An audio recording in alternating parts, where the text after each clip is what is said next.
Sit your black ass down, boy. Officer Robert Vance doesn't lower his voice. 30 people hear every word. Arthur Sterling freezes mid-sentence. I apologize. I was just nothing. You think you're special? You think you can talk whenever you want in my courtroom? Arthur's voice stays soft. No, sir. Vance steps closer. Sorry doesn't cut it. You people come in here, disrespect the process. Disrespect me. He grabs Arthur's wrist, yanks hard. Arthur stumbles forward, doesn't fight back. His face remains calm even as Vance twists his arm behind his back. The hallway. Vance drives Arthur into the wall. Arthur's cheek scrapes concrete. Stupid mother. Vance's knee digs into Arthur's spine. Arthur can barely breathe. He doesn't say a word. 48 hours from now, one phone call will make Robert Vance wish he'd never touched this man. But right now, Vance thinks he owns this moment. 3 days earlier, Arthur Sterling's plane touches down in Atlanta at 6:47 p.m. He rents a Camry, drives 2 hours south into small-town Georgia, where the highway narrows to 2 lanes and the gas stations still have handwritten price signs. His mother lives in the same house where Arthur grew up, white paint peeling on the porch. Garden gnomes his father bought 20 years ago, still lining the walkway. Martha Sterling opens the door before Arthur can knock. She's 68, but moves like she's 50. Pulls him into a hug that smells like vanilla and laundry soap. You didn't have to come all this way for this foolishness. Arthur sets his bag down. It's not foolishness, Mama. Mr. Miller built that fence 3F'd onto your property. It's just a fence. It's your land. The next morning, Arthur walks the property line with a tape measure. The neighbor's fence cuts clear across what should be his mother's vegetable garden. Miller built it while Martha was visiting her sister in Alabama. When Arthur knocks on Miller's door, the man doesn't even open the screen. Your mama signed off on it. She didn't sign anything. Well, she didn't complain neither. Arthur keeps his voice level. I'm asking you nicely to move it back. Miller looks him up and down. And I'm telling you nicely to get off my property. That's when Arthur decides to file in small claims court, representing himself. The filing fee is $40. The court date comes fast. Thursday morning, 10 hours a.m. Wednesday night, Martha makes fried chicken. They eat on the porch while mosquitoes circle the bug zapper. You don't have to do this, she says. I know. You got important work up in D.C. This is just... Mama. Arthur sets his plate down. This is important too. She studies his face. The same face she used to kiss goodnight when he was 7. When he came home from school crying because other kids called him names. When he decided he wanted to be a lawyer so he could fight back with words instead of fists. You always were stubborn, she says finally. Arthur smiles. Wonder where I got that? Thursday morning, he puts on his navy suit. The one he wears for court appearances when he doesn't want to intimidate anyone. When he wants to look like just another guy trying to navigate the system. He leaves his Justice Department credentials in his rental car, his badge, his government ID, everything that says he's Assistant U.S. Attorney Arthur Sterling, Civil Rights Division. Today, he's just Arthur, son, neighbor, citizen. Martha stands at the door as he leaves. Be careful. It's just a small claims court, Mama. I know, but still. He drives to the courthouse, parks in the public lot, walks up the steps where the concrete is cracked and weeds grow through the seams. Inside, the building smells like floor wax and old paper. A metal detector beeps as he walks through. The security guard, a white woman in her 50s, barely looks up from her phone. Arthur finds the courtroom. 3rd floor, room 304. The door is already open. People filing in. He takes a seat in the back row, waits his turn, watches other cases get called. A landlord dispute, an unpaid contractor bill, a car accident claim, When the clerk calls Sterling versus Miller, Arthur stands, walks to the front. That's when he sees Officer Robert Vance standing near the judge's bench. Court security, arms crossed, eyes scanning the room like he's looking for trouble. Their eyes meet for just a second. Vance's expression doesn't change. Arthur turns to face the judge, and that's when everything goes wrong. The judge is a white man in his 60s, reading glasses perched on his nose. He looks tired. Mr. Sterling, you're representing yourself? Yes, Your Honor. And this is regarding a property boundary dispute? Yes, sir. My mother's property at 412 Oakwood Drive. The defendant built a fence that... Your Honor, if I may. Miller's lawyer stands, a man in an expensive suit. His watch catches the fluorescent light. This is a frivolous claim. Mrs. Sterling never objected to the fence placement. My client acted in good faith. The judge looks at Arthur. Do you have documentation? Survey records? Arthur reaches into his folder, pulls out a copy of the original property deed, a recent survey he paid for out of pocket, photographs of the fence. I do, Your Honor. If I could approach and show... Hold on. The judge holds up a hand. Let me see the defendant's documentation first. Miller's lawyer hands over a thick folder. The judge flips through it, takes his time. Arthur stands there waiting. He can feel 30 pairs of eyes on his back. Can hear someone coughing, the air conditioning rattling. After 2 minutes, the judge looks up. Mr. Sterling, I'm inclined to step back from the bench. Arthur turns. Officer Vance is standing 5 feet away.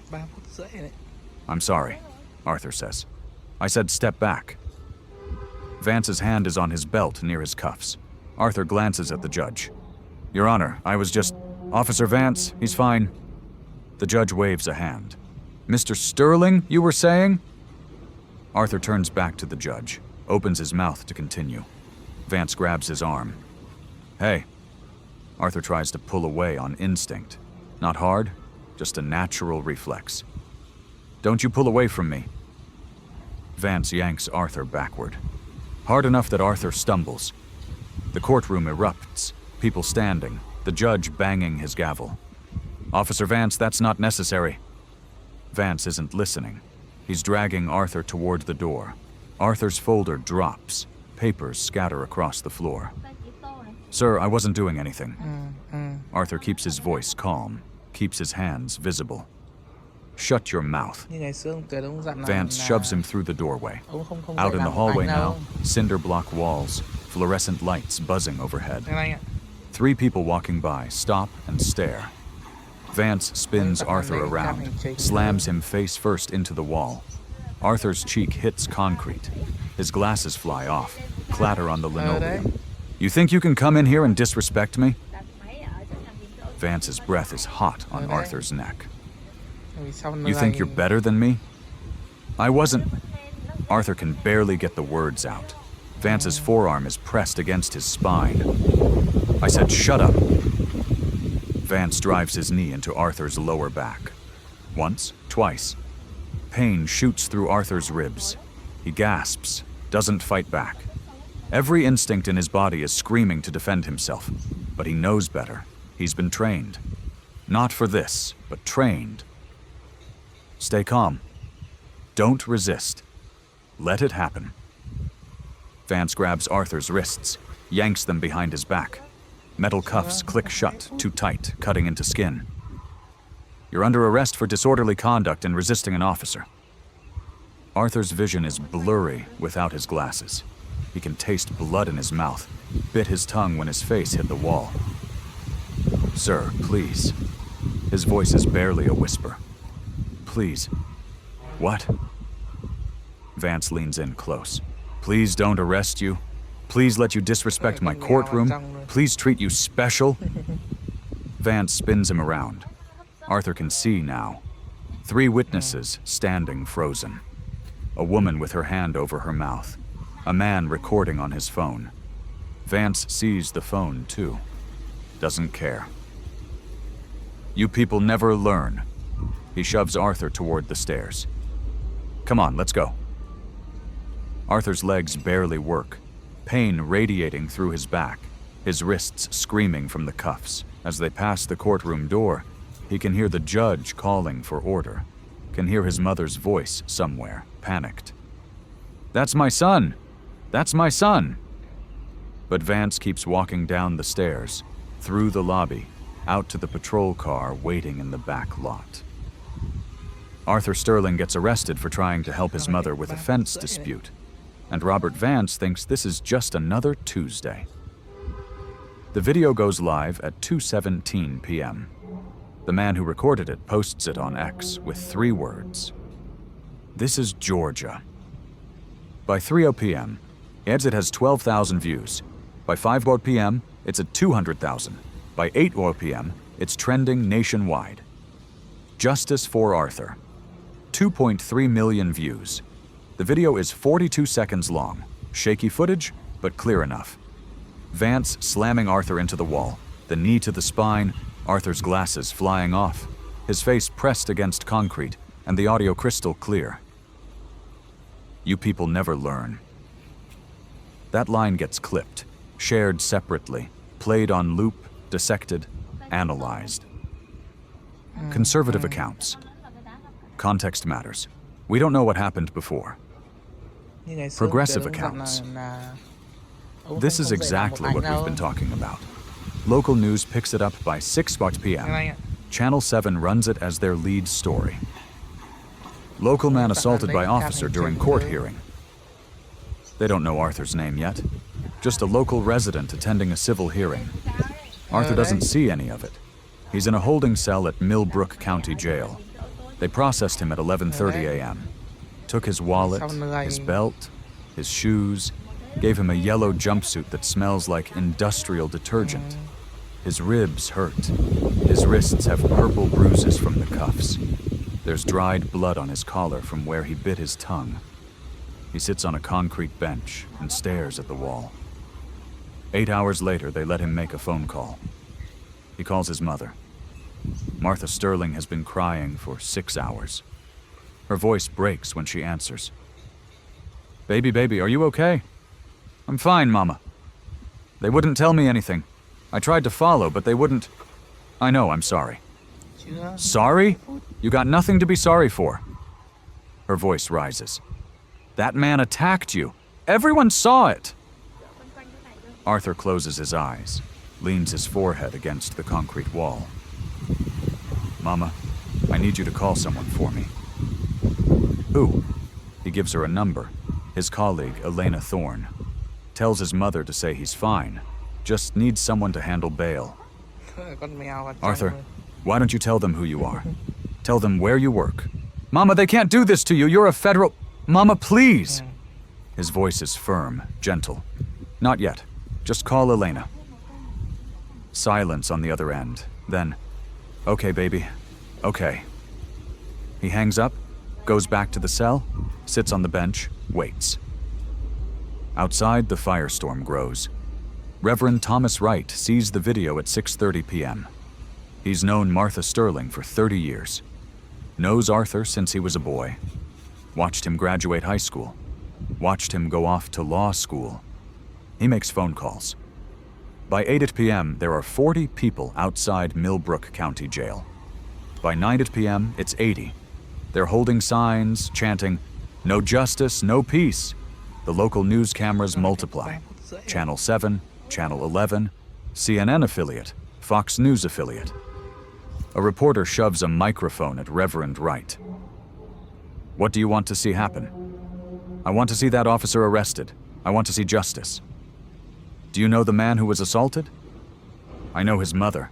I know he's a good man who was trying to help his family. And I know what I saw in that video was an assault. Plain and simple. At 9:47 p.m., Police Chief Richard Hudson holds a press conference.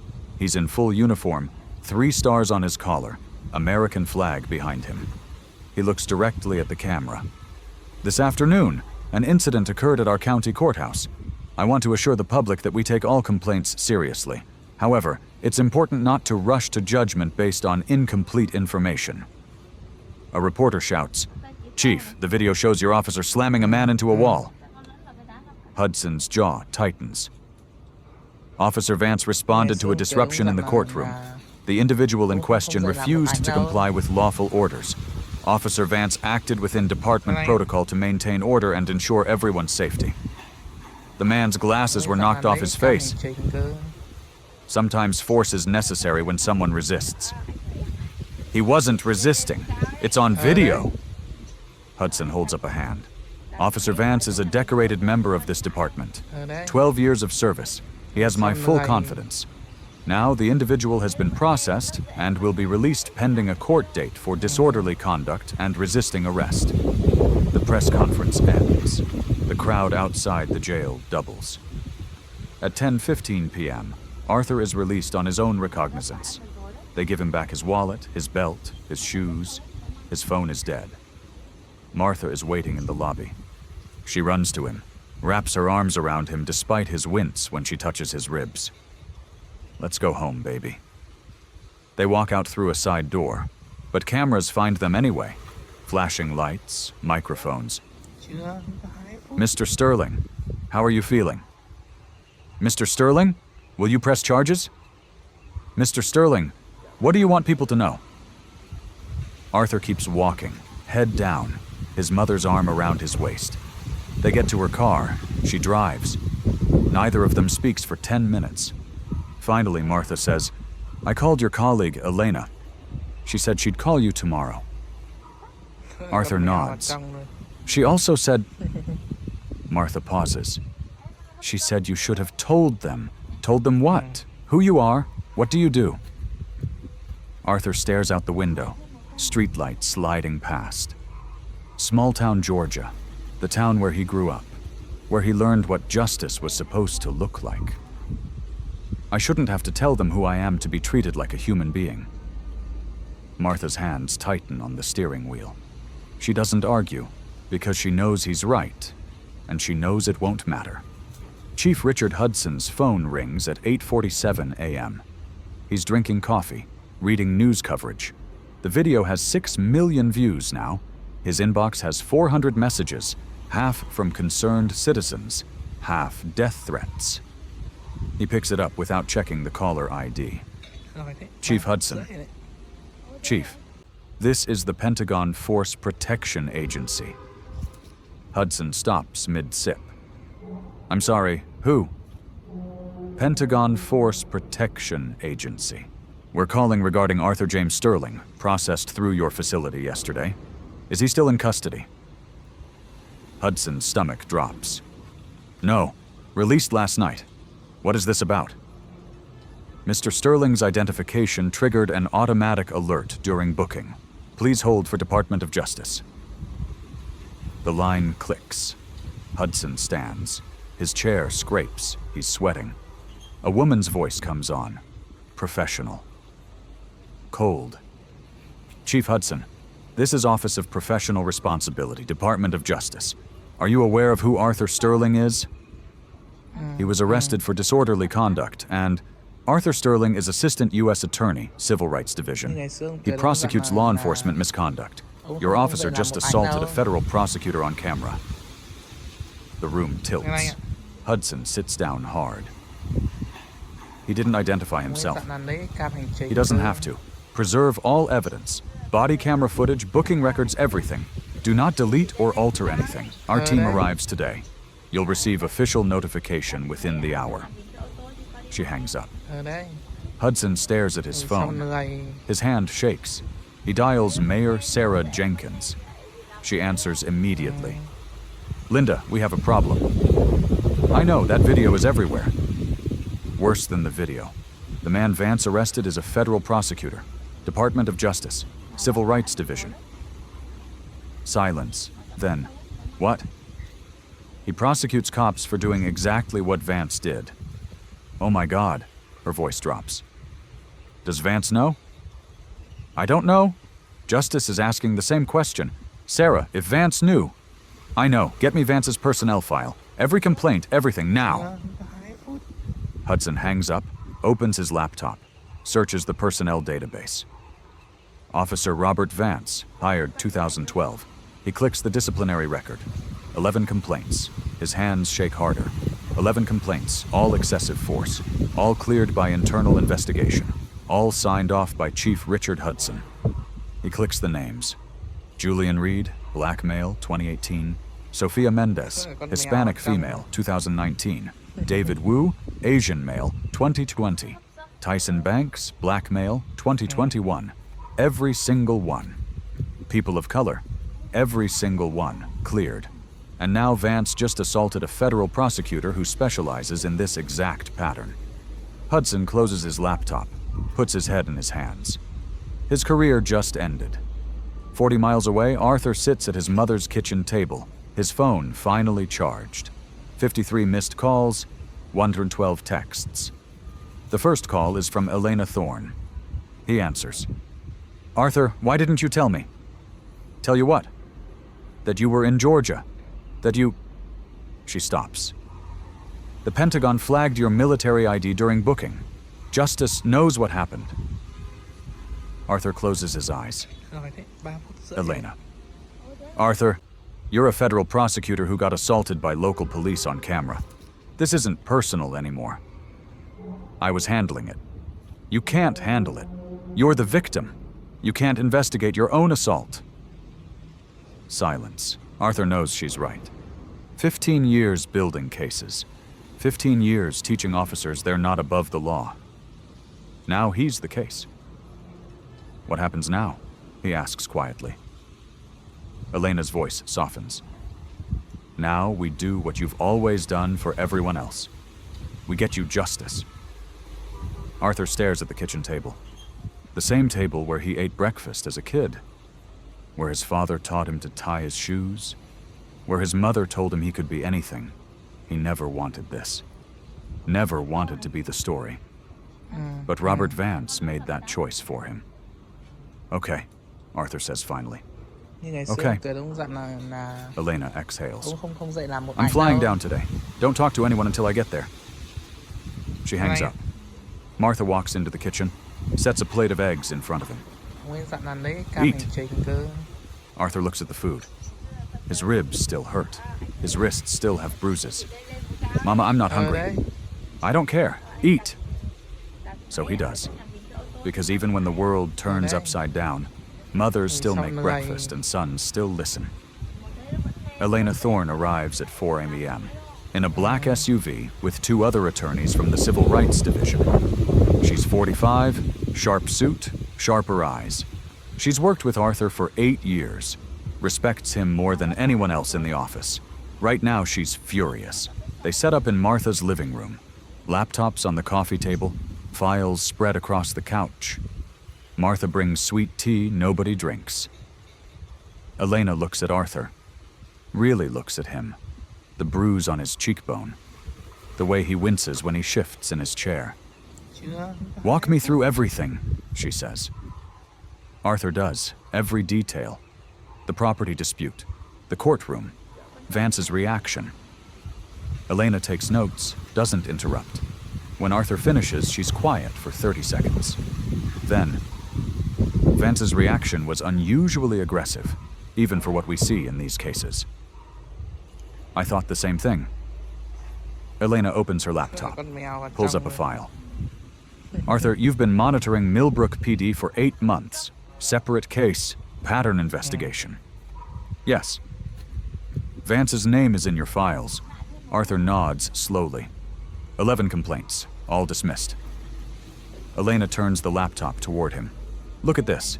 It's Vance's disciplinary record. Complaint after complaint. 2018. Julian Reed, black male, age 19. Traffic stop. Vance tased him. Reed wasn't armed, wasn't resisting. Complaint dismissed. Insufficient evidence. 2019. Sophia Mendez, Hispanic female, age 32. Vance broke her arm during an arrest at a grocery store. She was accused of shoplifting a candy bar worth $1. Security footage showed she paid. Complaint dismissed. Officer feared for his safety.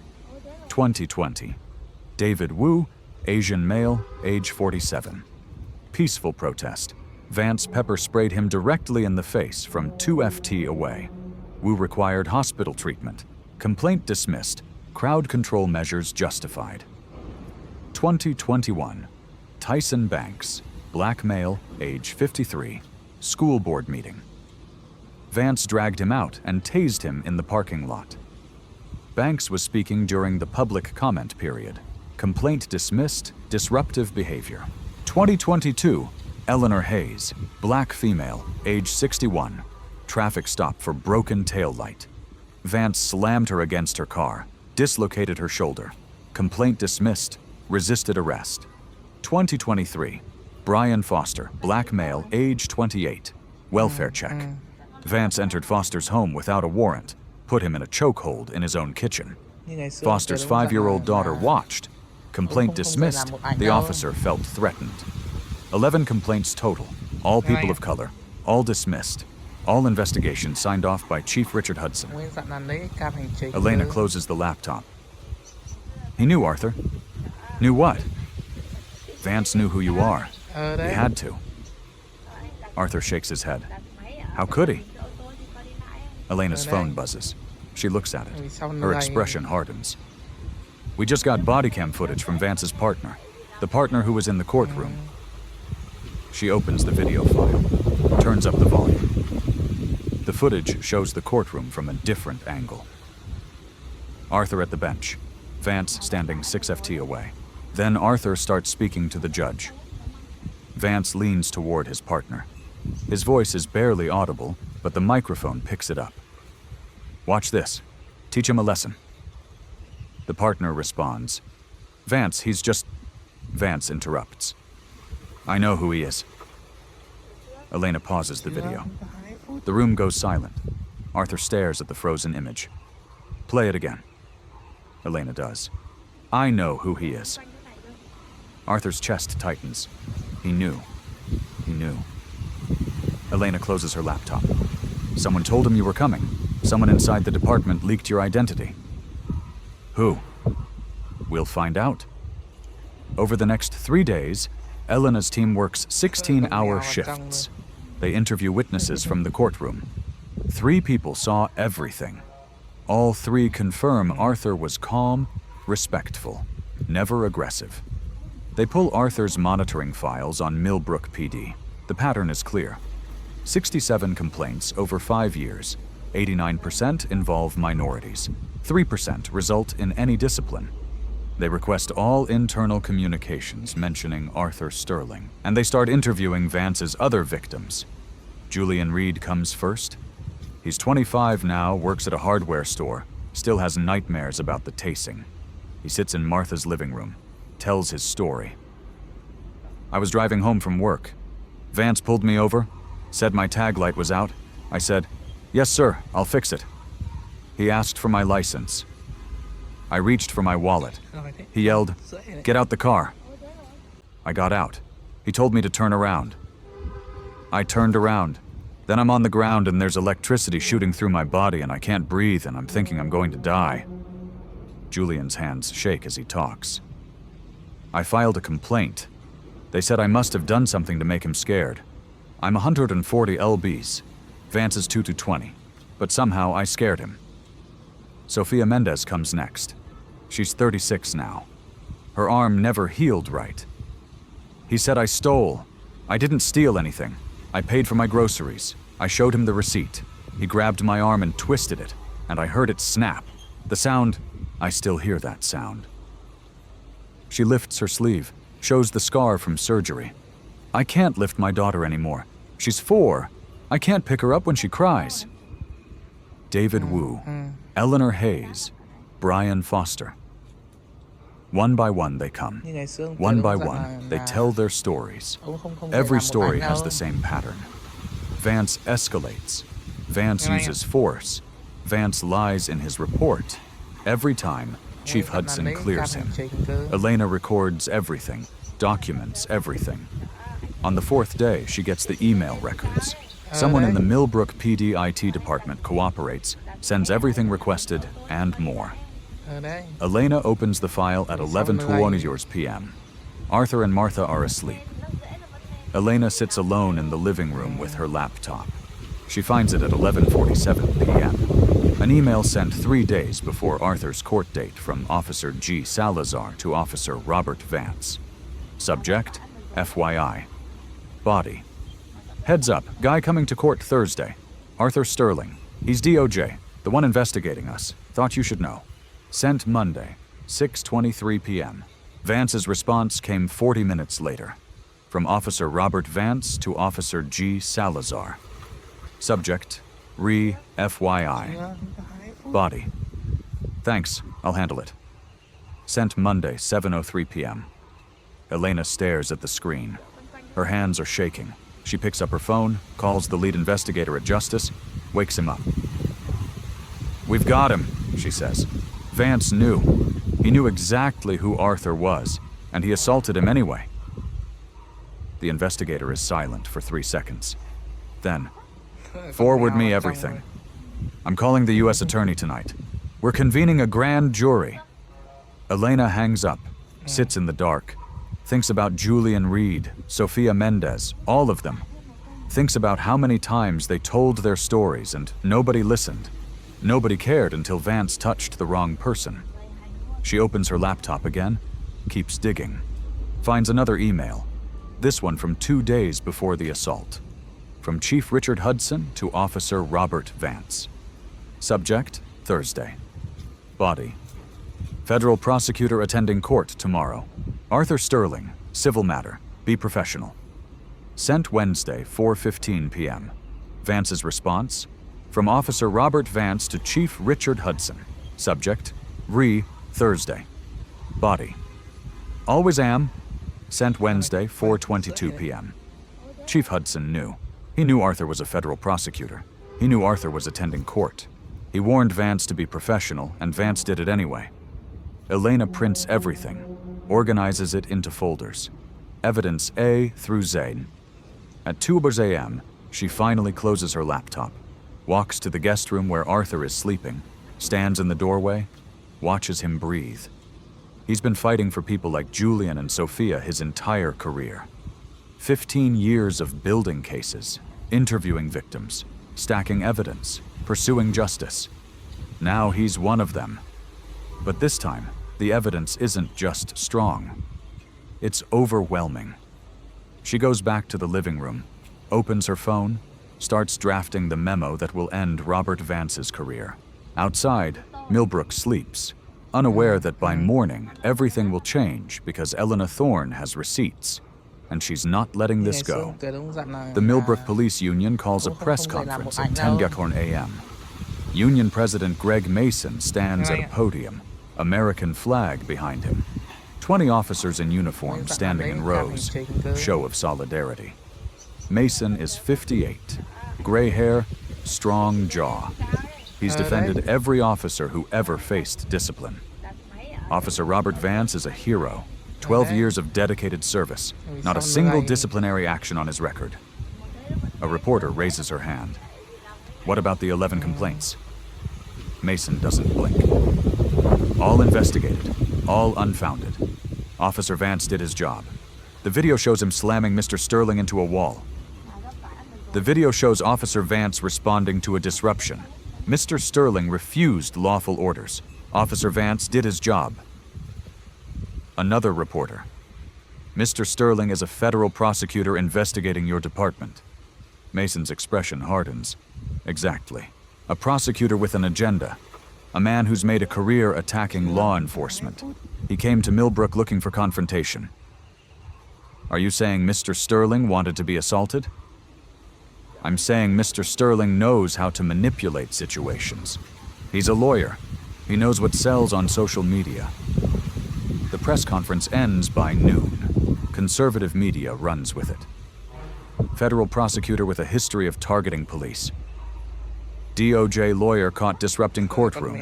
Is this a setup? By 2 p.m., someone leaks Arthur's criminal record. 7 parking tickets in D.C. over 10 years. 2 expired registrations. A right-wing blog headline. DOJ prosecutor's shady past revealed. By 4 p.m., anonymous accounts flood social media. Sterling was disrespectful in court. Vance is being railroaded. Why won't Sterling release his full arrest record? Arthur sees it all, sitting in Martha's living room, scrolling his phone. Elena tries to take it. Don't read that garbage. I need to see what we're dealing with. A smear campaign, it doesn't matter. But it does matter. That night, Arthur's rental car gets keyed. Deep scratches across the hood. Both mirrors knocked off. Martha finds it in the morning. Arthur stands in the driveway, staring at the damage. Across the street, a neighbor he's known since childhood won't make eye contact. Pack a bag, Mama. Martha crosses her arms. I'm not leaving my house. Please, just for a few days. Arthur, I've lived here 40 years. Arthur's phone rings. Unknown number. He answers. Hello? Heavy breathing. Then a voice. Low. Male. You should have kept your mouth shut, boy. The line goes dead. Arthur looks at his mother. Pack now. Martha sees something in his face. Something dangerous, protective. She goes inside, starts packing. 2 hours later, Martha is at her sister's house, 30 miles away. Arthur stays. Elena's team sets up security cameras. That afternoon, pressure comes from inside justice. Deputy Attorney General William Stanton calls Arthur's superior's superior. Arthur, this situation is getting messy. Sir, I was assaulted. The evidence is clear. I know, but there's concern about optics. You're the victim, and you've been investigating this department. That's a conflict. I'm not investigating my own assault. Elena works for you. Defense will argue bias. Tainted investigation. Arthur closes his eyes. What are you asking? Recuse yourself completely. Let another division handle it. This is my case. 8 months of work. And now you're part of it. You know this is right. You'd tell any other prosecutor the same thing. Silence. Stanton's voice softens. You've spent your career fighting for integrity. Don't compromise that now. Step back. Let the system work. Arthur hangs up, sits alone in Martha's kitchen, thinks about all the victims he's represented, all the times he said, trust the process. The system works. Now he has to trust someone else. Trust. Elena finds him an hour later, still sitting at the table, staring at nothing. I'm recusing, he says quietly. Elena sits across from him. Arthur, it's the right thing. You know it is. It doesn't feel right. It never does. He looks at her. But that's not the point. The point is doing it anyway. That night, Arthur drafts the letter. Due to my position as both victim and lead prosecutor in the ongoing investigation of Millbrook Police Department, I am formally recusing myself from all prosecutorial duties related to this matter. I have full confidence in my colleagues to pursue justice on behalf of all affected parties. He signs it, sends it to Stanton, copies Elena, then sits in the dark. Martha's house creaks, settles. He thinks about Julian Reed, Sophia Mendez, all the others who trusted him to fight for them. Now someone else has to fight for him. It feels like failure, even though he knows it isn't. Outside, a car drives past slowly, headlights cutting through the night. Arthur doesn't move. Just sits there wondering if stepping back was strength or surrender. Wondering if anyone will finish what he started. Wondering if justice works when you can't fight for yourself. The house is silent. Arthur stays awake, waiting for morning. Arthur sends the recusal letter at 6 a.m., sits at Martha's kitchen table watching the sun come up. The same table where he ate breakfast as a kid, where his father taught him to read, where his mother told him he could be anything he wanted. He never wanted to be a victim. His phone buzzes. Text from Elena. Received. I've got this. 3 words. They should feel reassuring. They don't. Arthur makes coffee, burns his tongue on the first sip. Doesn't care.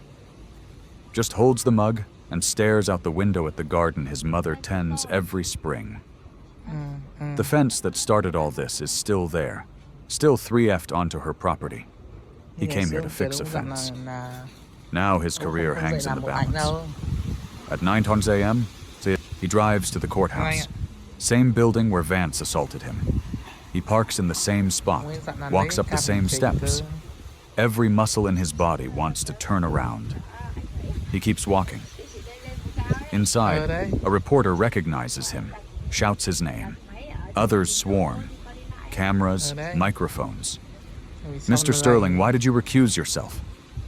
Mr. Sterling, does this mean you're dropping the case? Mr. Sterling, are you afraid of retaliation? Arthur keeps his head down, says nothing, pushes through to the clerk's office, files a motion in his mother's property case, asks for a continuance due to circumstances. The clerk processes it without looking at him. Arthur walks back out. The reporters are gone, moved on to another story. He stands on the courthouse steps, the exact spot where Vance dragged him out, where his glasses flew off, where 30 people watched and nobody stopped it. His phone rings. Unknown number. He almost doesn't answer. Hello?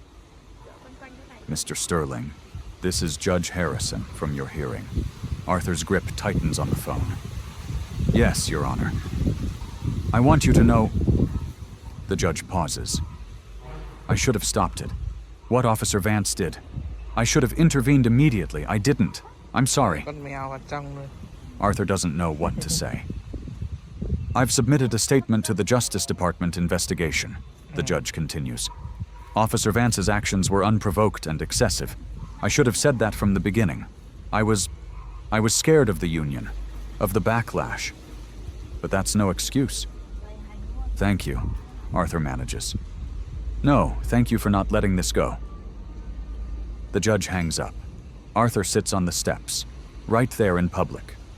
Doesn't care who sees. He's exhausted, bone deep. Not from lack of sleep, but from carrying the weight of knowing that even with his credentials, his education, his position, he's still just another black man who got put in his place. And he had to step aside from his own case because the system he believes in requires it. A car pulls up. Elena gets out, sits next to him on the steps. You okay? No. Good. You shouldn't be. They sit in silence. Finally, Elena says, 12 more people came forward yesterday. Vance victims. People who were too scared before. They're not scared anymore. Arthur looks at her. Because of what happened to me. Because you didn't back down. Even when they came after you. Even when they keyed your car and threatened your mother, you didn't back down. I recused. You followed the rules. There's a difference. Elena stands, offers her hand. Come on, we have work to do. I can't work the case. No, but you can help the victims. The ones Vance hurt before you. They need someone who understands. Someone who's been there. Arthur takes her hand, lets her pull him up. Julian Reed wants to meet with you, Elena says. Sophia Mendez, too. They want to know they're not alone. Arthur nods slowly. Maybe that's what justice looks like sometimes. Not winning your own case, but making sure others can win theirs. They walk to Elena's car. Arthur looks back at the courthouse one more time, then gets in, lets Elena drive. For the first time in days, he feels like he can breathe. Elena's team expands to 6 attorneys by the end of the week. They take over a conference room at the Hampton Inn. Whiteboards cover 3 walls: timeline, evidence, witnesses, a map of Millbrook with pins marking every Vance incident. Arthur isn't allowed in the war room. Conflict of interest. But Elena briefs him every evening. 23 witnesses now, she says on day 5. Not just Vance's victims, people who saw things, reported them, got ignored, 23 and counting. People are angry, Arthur. They've been angry for years. They just needed someone to listen. The next morning, Arthur meets Julian Reed at a coffee shop. Julian is nervous, keeps looking at the door, stirring his coffee without drinking. I didn't think anyone would believe me, Julian says. When I filed that complaint, I thought maybe it was my fault. Arthur shakes his head. It wasn't. Vance said I reached for something. Said he feared for his life. But I didn't reach for nothing. I was scared. And when you're scared, you freeze up. And that makes them more scared. His voice trails off. I know, Arthur says quietly. Julian looks up. Do you? You're a lawyer. You're important. You're just as important as I am. Julian stares at him. Vance didn't care who I was, Arthur continues. He saw what he wanted to see. Same thing he did to you. Yeah, but you can fight back. We can fight back. All of us. Julian is quiet. Then you really think something's going to happen? I do. Why? Because this time we have everything. Every piece of evidence. Every witness. And we're not letting go. That afternoon, Arthur meets Sofia Mendez. She brings her 4-year-old daughter. The girl plays with crayons while Sofia talks. My arm still hurts when it rains, Sofia says. But you know what hurts more? That he's still out there. Still wearing that badge. Not for long. Sofia studies his face. You sound sure. I am. How? Arthur glances at the little girl, drawing a rainbow. Because I've seen what happens when good people don't give up, when the system actually works. Sofia nods slowly. By the end of the week, Reverend Wright organizes a community meeting. 200 people show up. Arthur sits in the back. One by one, people stand, tell their stories. Not just about Vance, but about the whole system. Years of complaints ignored. Years of being told to comply, to keep quiet. No more, Reverend Wright says from the pulpit. No more silence. If they won't listen to one voice, they'll listen to 200. The crowd applauds. Arthur watches from his seat. Sees Julian, Sofia, 12 others he's met this week. Sees his mother standing near the front. Martha catches his eye, nods. She's scared, but she's here. They're all here. For the first time since Vance slammed him into that wall, Arthur feels something other than anger. He feels hope. Small, fragile, but there. Elena slides into the seat next to him, leans close. Grand jury convenes Monday, she whispers. We're ready. Arthur nods, watches the community that raised him stand up, and realizes he's not fighting alone. He never was. Elena calls Arthur at 11:20 p.m. on Sunday. We found something. Arthur sits up in bed. What? Grand jury subpoenaed all department emails mentioning your name. IT forensics recovered deleted files. Arthur, Vance knew who you were before the assault. Silence. How? Email sent 2 days before your court date from Officer G. Salazar to Vance. Subject line, FYI. Body says, heads up. Guy coming to court Thursday. Arthur Sterling. He's DOJ, the one investigating us. Thought you should know. Arthur's chest tightens. Salazar leaked it. Not exactly. Salazar was scared. Wanted to warn Vance to be careful. But Vance... Elena pauses. Vance responded.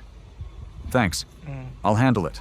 Sent at 7:03 p.m., 1 hour after he got the warning. Arthur stands, paces.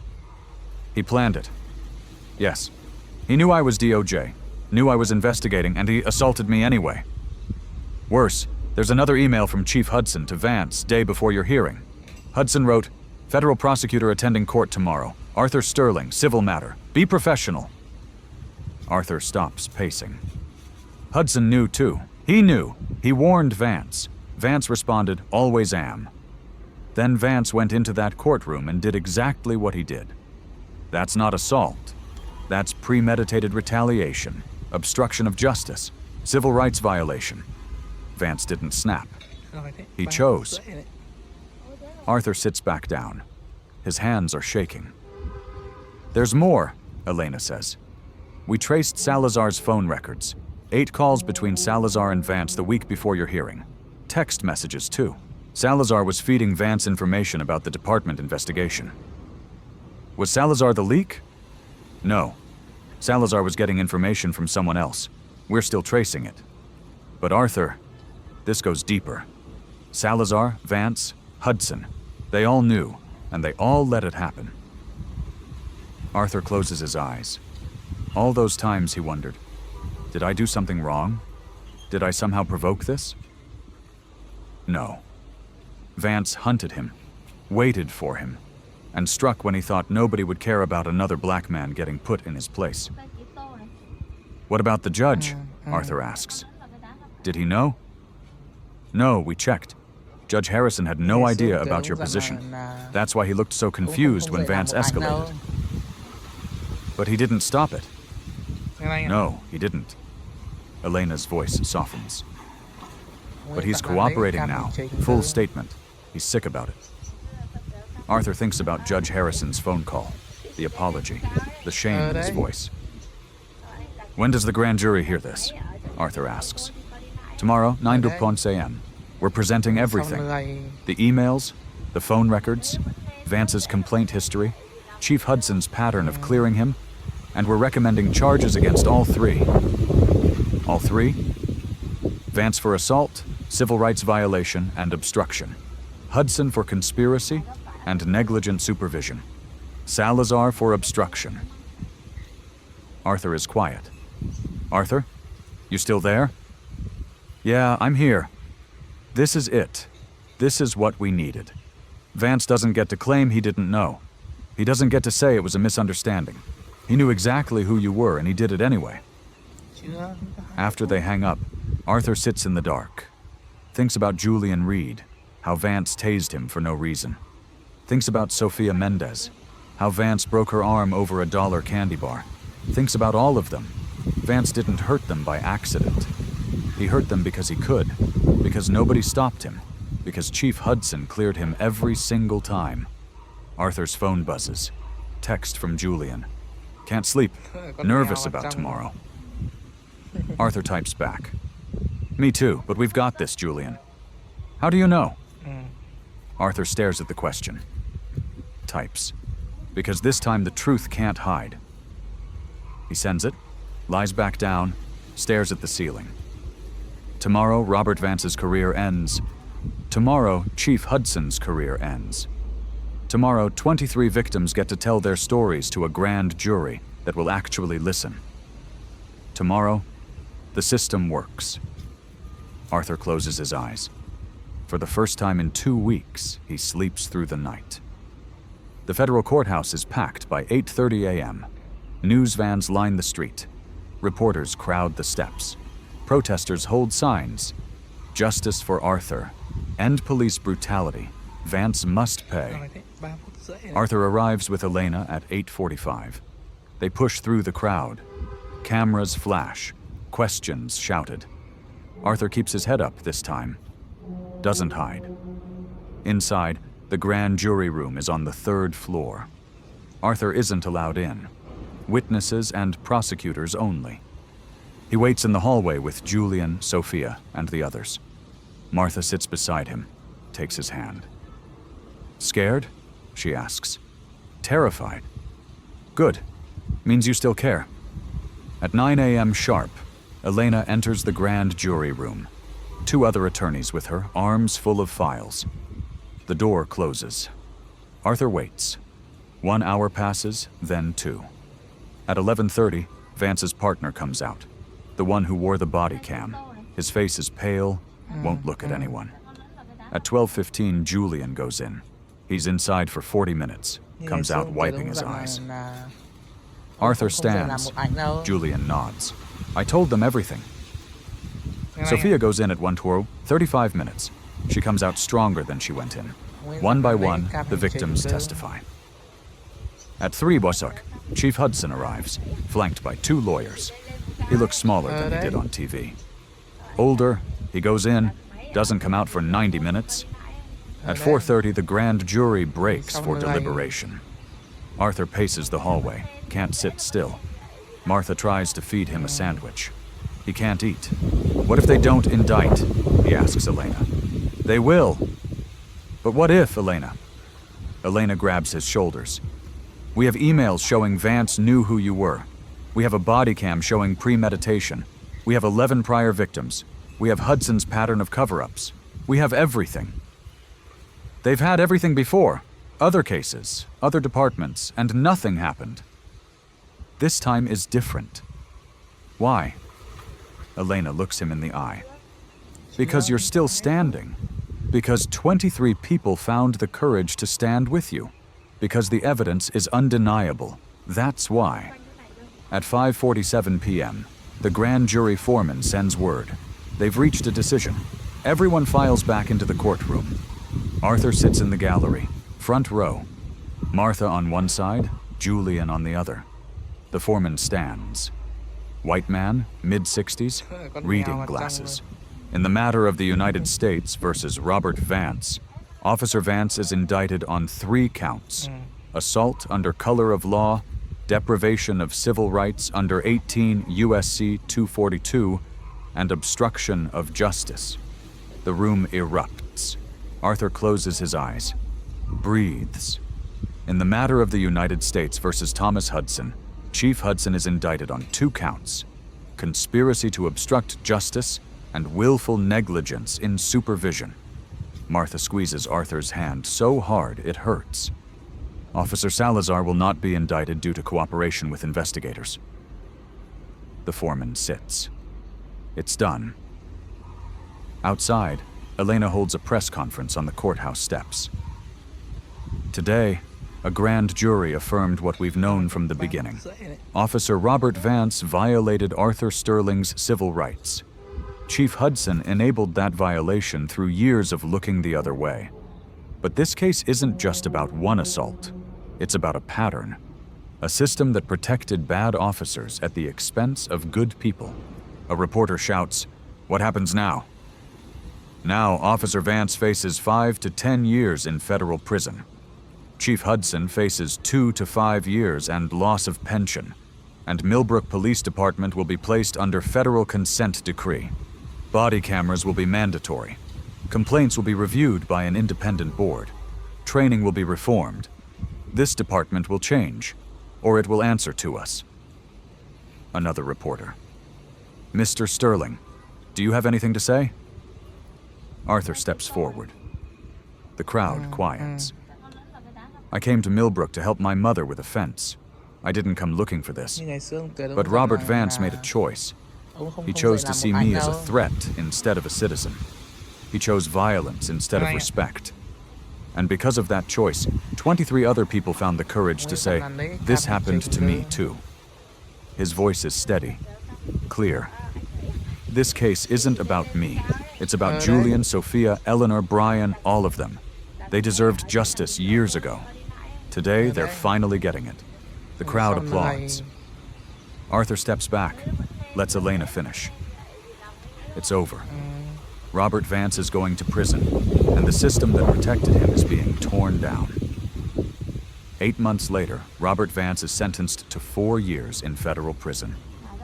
No parole. He doesn't apologize, just stares straight ahead as the judge reads the sentence. Chief Hudson pleads guilty. 18 months, loses his pension. Millbrook Police Department operates under federal oversight. New chief, new training, body cameras that can't be deleted. Civilian review board with real authority. 12 victims receive settlements totaling $1.8 million. Arthur returns to Millbrook one final time. The fence is gone. Miller moved it. Martha's garden grows again. Arthur stands on the courthouse steps. Same place Vance dragged him down. There's a new sign.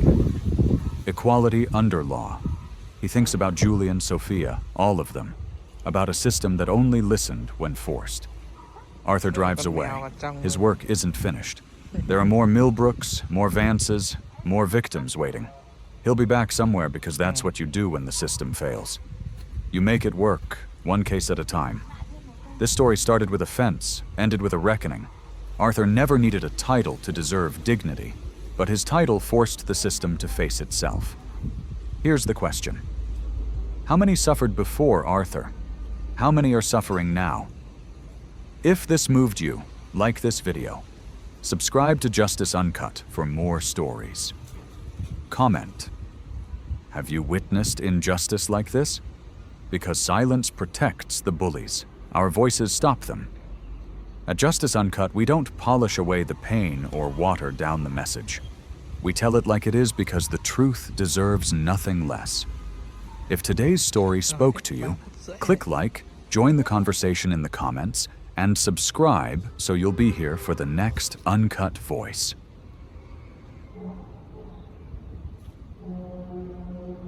Moral lesson: the invisibility of character. The deepest lesson of this story is that dignity is inherent, but justice often requires a witness. Arthur Sterling was the same man when he was just Arthur as he was when he was Assistant U.S. Attorney. His value didn't change when he put on his suit or left his ID in the car, but the world's treatment of him did. The moral is, never mistake a person's silence or lack of a title for a lack of power. Bullies like Robert Vance thrive on the assumption that their victims are nobodies with no way to fight back. However, true power doesn't come from a badge or a position. It comes from the integrity of one's character and the courage to endure. Life skill: strategic restraint. Arthur demonstrated the vital life skill of strategic restraint. When he was being assaulted, every instinct told him to fight back physically. Had he done so, he would have played right into Vance's trap, giving the officer a legal reason to use even more violence or even lethal force. The skill: in high-stakes confrontations, don't give your opponent the ammunition they need to destroy you. By remaining calm, keeping his hands visible, and refusing to escalate, Arthur ensured that the only person committing a crime was the one wearing the badge. How to apply it? Assess the power dynamic. If someone has the immediate physical or legal upper hand, your goal is survival and documentation, not immediate winning. Control your narrative. By staying calm, you remain the reliable narrator of the event. Let the truth do the heavy lifting. Collect evidence, or let others collect it, and wait for the appropriate forum, the courtroom of law or public opinion, to fight your battle. Silence in the moment is not weakness. It is a tactical choice.